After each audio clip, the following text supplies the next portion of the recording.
take me home. For real, you not about to kill me and the baby. You gonna kill your baby. Why you trying to take all this wet outside, baby? We can only get there so fast. You know what? I gotta become rich. I gotta buy my baby a helicopter, y'all, because he don't like stopping at lights. Nothing. He don't yell at stop signs because baby don't go. But no, you need a greater force than that. He has to be stopped. Somebody stop him. He has to be stopped. This is ridiculous. I'm not gonna live past 25. These words, spoken half-jokingly during a drive on a rainy evening, were not just a complaint about bad driving. For 24-year-old Sade Dixon, it was a premonition.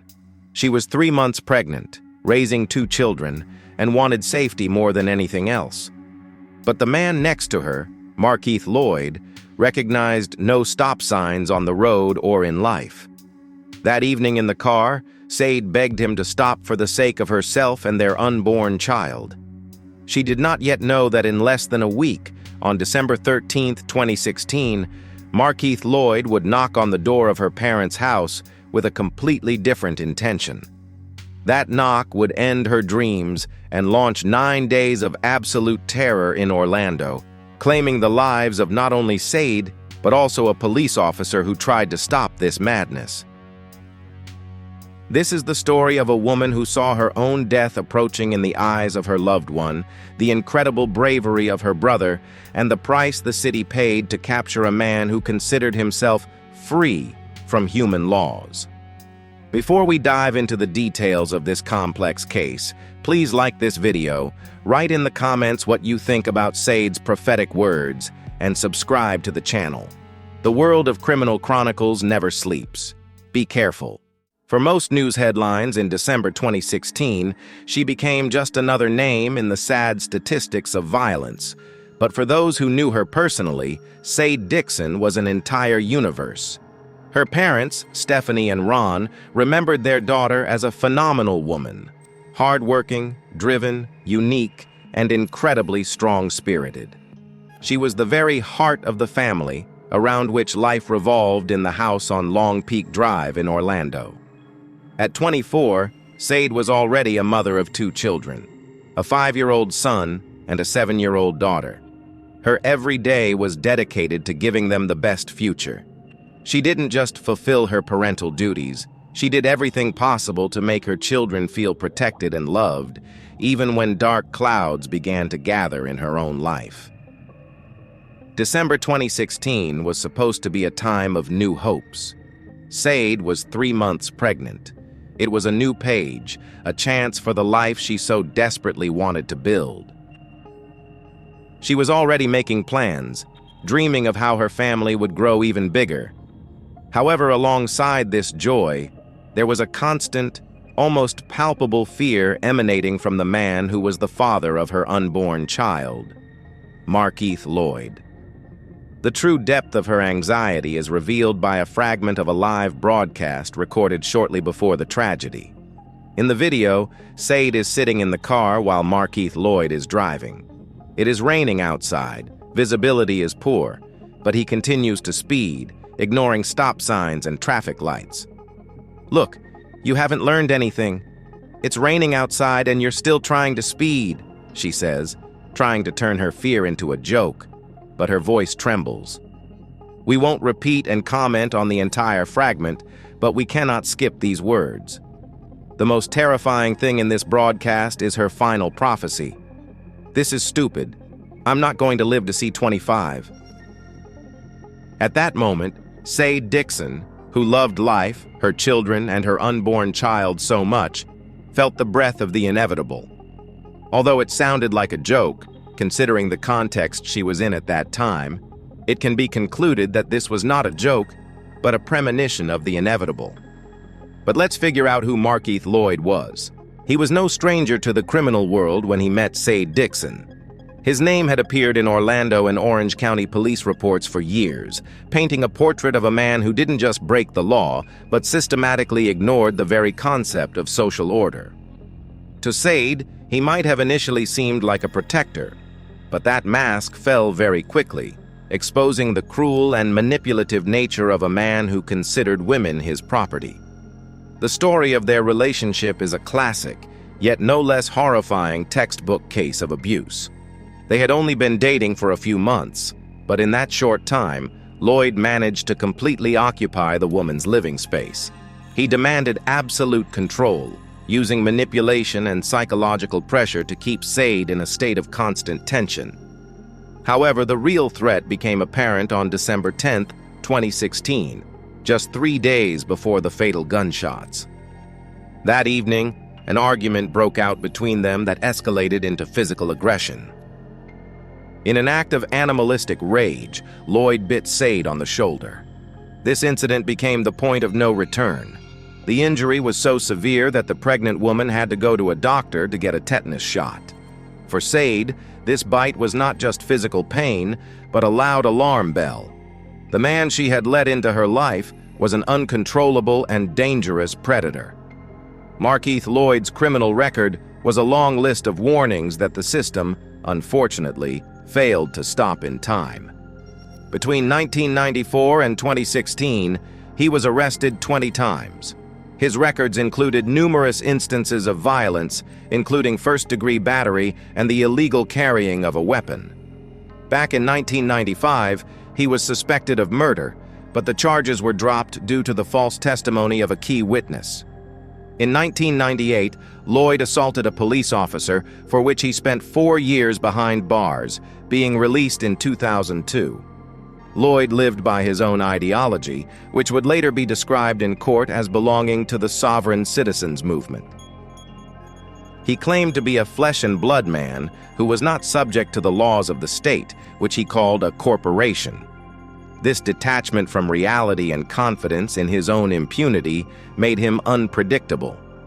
The county sheriff would later call him a narcissistic sociopath who terrorized the community. After the biting incident, Sade Dixon did what not all victims of domestic violence dare to do. She decided to leave. On December 10th, she packed her things and returned to her parents' house on Long Peak Drive. Sade wanted only one thing: peace for herself, her children, and her unborn child. She believed that the walls of her childhood home and the support of her family could protect her from the shadow cast by Markeith. She chose a life without fear, resolutely cutting the toxic knot that was tightening around her neck. But for Markeith Lloyd, no was not an answer. In his worldview, Sade had no right to her own will. When he realized he had lost control over her, his obsession turned into a deadly rage looking for an outlet. While Sade was trying to make new plans for the future, Markeith had already begun preparing his retribution, armed with a .40 caliber handgun and the conviction that he had the right to enact his own justice. Tuesday, December 13, 2016, was supposed to be an ordinary warm evening in Orlando, Florida. At the house at 6031 Long Peak Drive, in the Pine Hills neighborhood, the Dixon family gathered for dinner. This was the home where Sade hoped to find refuge after breaking up with Markeith Lloyd. It was bustling inside. Sade's parents, Stephanie and Ron, her 2 children, aged 2 and 8, and her brothers. None of them could have imagined that in a few minutes, their living room would turn into a war zone. Around 9:15 p.m., there was a loud knock on the door. Sade, hearing a familiar but alarming rhythm, stepped out onto the porch. She saw Markeith.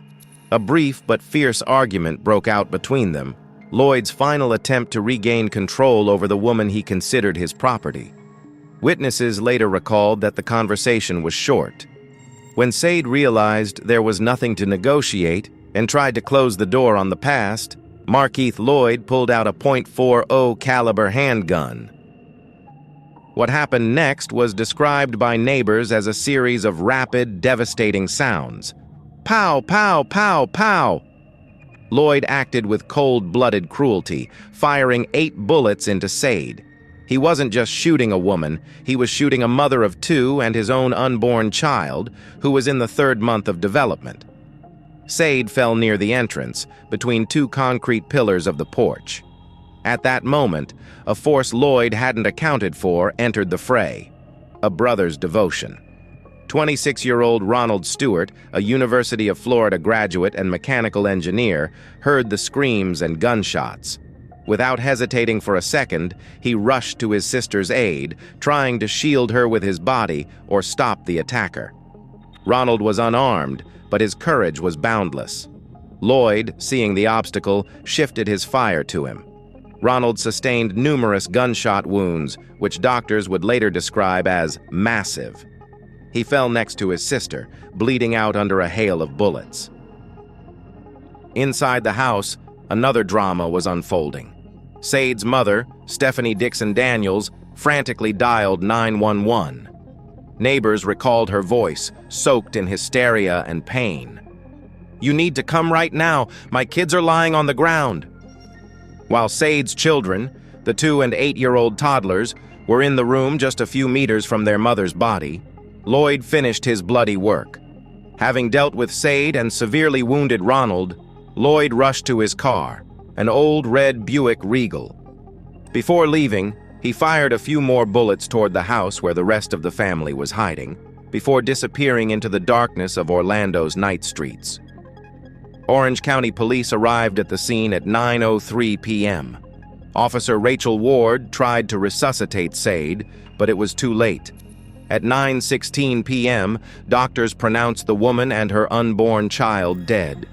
Ronald Stewart was rushed to the Orlando Medical Center in critical condition. Left on the Long Peak Drive porch were .40 caliber shell casings and a 9mm pistol that Sade might have tried to use for defense, but never had the chance to fire. These shots didn't just take the life of a young woman. They became the beginning of a 9-day nightmare for the entire city. Markeith Lloyd became fugitive number 1, and Orlando braced itself for a manhunt for a man who had proven he would stop at nothing. After the echo of gunshots on Long Peak Drive faded, Orlando plunged into a state of siege. Markeith Lloyd didn't just disappear, he dissolved into the shadows of the city he knew like the back of his hand. To the police, he was a dangerous fugitive, but in his own mind, Lloyd transformed into a warrior fighting a holy war against the system. His days on the run became a time of spiritual reinforcement. Lloyd hid in homeless camps and abandoned houses, interpreting every random event as a message from above. When a stranger approached him and offered to buy a bulletproof vest, Lloyd didn't see it as a criminal deal. To him, it was a sign from God. He believed that higher powers were preparing him for an inevitable clash, providing him with armor to protect against the corporation, as he called the state.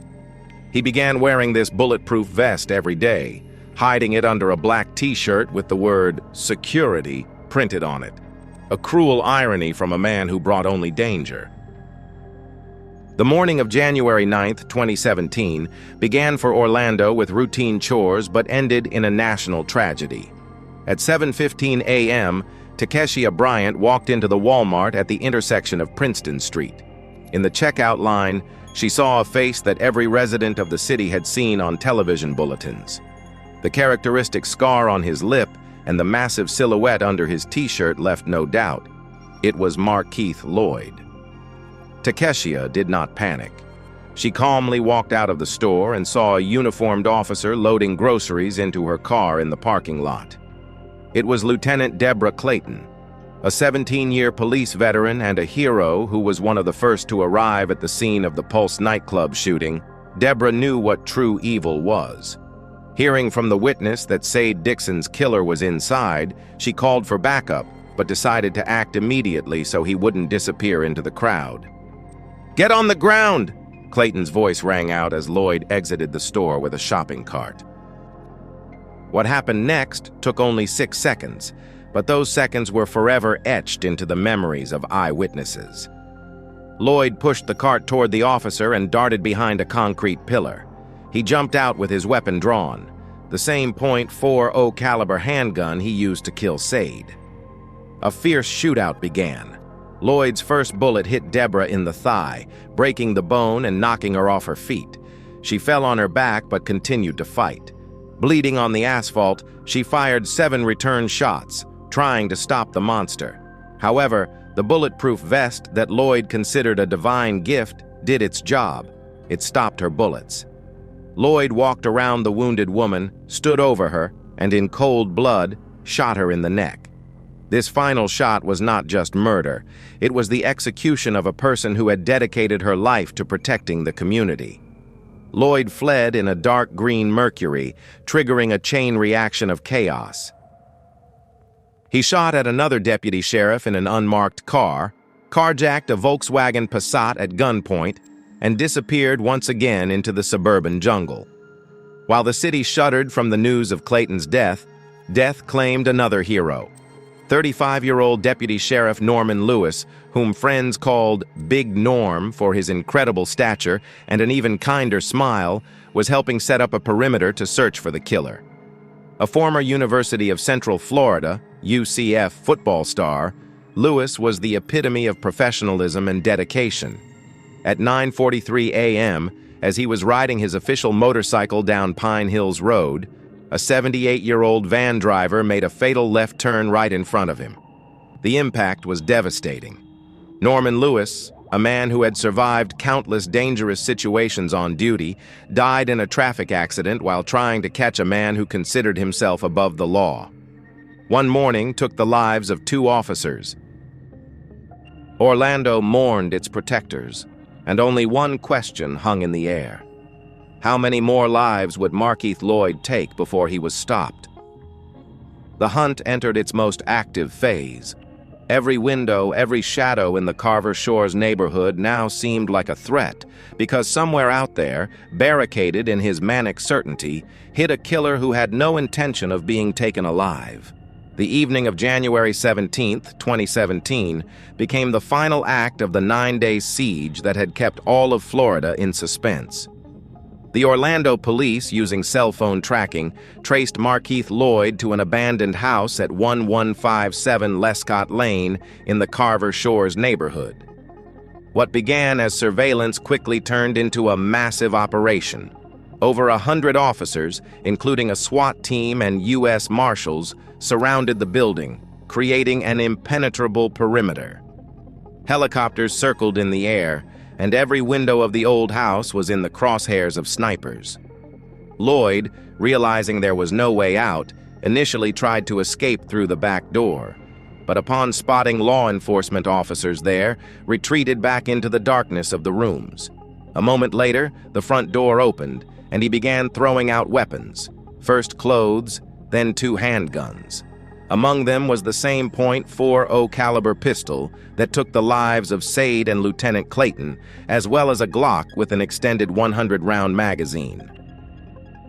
When he finally walked out, the officer saw that Lloyd was in full combat readiness, wearing a bulletproof vest and carrying a bag containing dozens more spare rounds.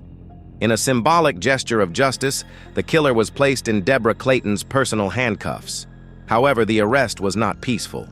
Helicopter footage, which would later be broadcast across all news channels, captured a moment that sparked a wave of controversy. While Lloyd was already lying on his stomach with his hands up, one of the officers kicked him in the head. The police claimed that Lloyd was resisting and disobeying commands, but the consequences were devastating. During the perp walk in front of the police headquarters, the killer no longer looked like a dangerous warrior. His face was heavily beaten, his eyes were swollen, and the left side of his head was covered in blood. "They beat me up," he repeated 3 times to reporters, trying to portray himself as a victim. A medical examination at ORMC Hospital revealed a blowout fracture of his orbital bones, resulting in Lloyd completely losing his left eye. While doctors fought to save his vision for 21 hours, the city debated whether this brutality was necessary force or an act of revenge for their fallen colleagues. Sheriff John Mina later stated that the officers showed incredible restraint, considering they were dealing with a man who had already proven his readiness to shoot at law enforcement. When Markeith Lloyd first appeared in court, he brought with him not only a beaten face, but also a bizarre, aggressive ideology. He refused to recognize the legitimacy of the trial, declaring himself a follower of the sovereign citizen movement. "For the record, I am Markeith Lloyd, a flesh and blood man. I am not a corporation and not a fictional person. he stated to Judge Frederick Lawton. Lloyd used pseudo-legal theories, claiming he could write off his mass murder charges using Uniform Commercial Code, UCC financial numbers, as if they were ordinary debt receipts. His behavior was overtly hostile and disrespectful.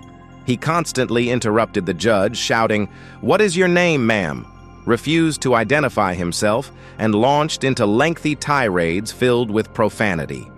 The most absurd and simultaneously horrifying aspect was his defense through the lens of slavery. Lloyd claimed he was a slave, and the judge and prosecutors were slave owners whose sole purpose was to kill him. He yelled that the justice system was chattel slavery and that he was a free man over whom no one had authority. These outbursts were not just a sign of madness. For Lloyd, it was a way to control the situation even behind bars. He openly despised the system trying to judge him, stating, "You can't do anything to me. The worst that could happen has already happened." The shadow of Sade Dixon's killer continued to grow, now within the walls of the courtroom, where every hearing became a battle between the law and the chaos of a man who chose to live by his own rules. Markeith Lloyd's legal journey was long and exhausting, divided into two separate trials that tested the entire Florida judicial system. The first trial, held in October 2019, dealt with the murder of Sade Dixon and her unborn child. Despite the severity of the crime and the emotional tension, the jury, after less than 6 hours of deliberation, returned a verdict: guilty on all counts, including first-degree murder, the killing of an unborn child, and attempted murder of Sade's family members. However, during the sentencing phase, the scales of justice tipped in a direction unexpected by many. The jury recommended life in prison without the possibility of parole instead of the death penalty. The main reason for this decision was that the jury did not find the aggravating circumstances sufficient to warrant a death sentence. Jury foreman Glenn Glasgow later explained that 4 jurors opposed the death penalty based on their own moral and ethical beliefs. They respected each other's positions, and after the vote, there were no attempts to change their colleagues' minds. For Lloyd, this meant 5 consecutive life sentences. The contrast with the second trial, which concerned the murder of Lieutenant Deborah Clayton, was striking. In March 2022, a different jury unanimously recommended death. Judge Letitia Marquez upheld this recommendation, noting that the murder of a police officer in the line of duty and the desire to evade arrest were critical aggravating factors that received immense weight. While the jury in Sade's case saw room for mercy, in Clayton's case, they saw only the cold-blooded execution of a community hero. For Sade's parents, Stephanie and Ron, these years were a time of unimaginable pain and fighting for their daughter's memory. Despite the cruelty of the process, where Sade's name was sometimes smeared with mentions of past mistakes, Stephanie remained steadfast. "My daughter got her justice," she said with tears of joy after the first verdict. Her parents described Sade as a phenomenal woman, hard-working, devoted, and strong-spirited. The Dixon family's main message was directed not only at the killer, but at the entire community. The violence has to stop. Ron Dixon urged people not to seek revenge on the streets, because the neighborhood is not going to bring my child back. They chose the path of the law, believing that the memory of Sade should live on not in retribution, but in protecting other women who might find themselves in a similar trap. The story of Sade Dixon is a tragic reminder that monsters often hide behind the masks of loved ones. The red flags were there from the very beginning: uncontrolled aggression, a disregard for the law, and that fatal bite to the shoulder 3 days before the murder, which forced Sade to seek medical help. She sensed the danger. She tried to leave. She even predicted her own death on a live stream, saying she wouldn't live to see 25. This case teaches us, never ignore your instincts. If someone tells you they will hurt you, believe them. If the system cannot stop an uncontrollable force, which Lloyd was with his 20 arrests, we must be even more vigilant of those around us. Markeith Lloyd will now spend the rest of his days in a 2-by-3-meter cell, where his only companion will be his own conscience. And we must remember the name of Sad, a woman who wanted to live but became the victim of someone who believed he had the right to own another's fate. The world keeps turning, and with it, the criminal chronicles. Be observant, listen to your intuition, and do not be afraid to walk away after the very first sign of danger. Thank you for being with us. Take care of yourselves.